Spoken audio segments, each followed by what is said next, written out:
Wala na pong kredibilidad itong si Kaufman. Bakit kamo? Saan ka makakakita ng lawyer na kinancel ang visiting rights ng pamilya ng kanyang kliyente? Saan ka makakakita ng lawyer na kinancel ang visiting rights ng pamilya ng kanyang kliyente? Bakit yung pagbabawal kay Miss Hanelet VP na maka-visit daw sa ICC?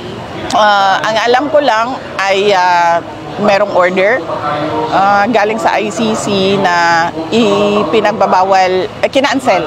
Merong order na kinancel lahat ng kanyang pagbisita. Hindi ko alam kung ano ang rason dahil hindi pinakita sa amin yung papel kung ano yung rason ng pagbabawal ng pagbisita ni Miss Hanelet Abanceño.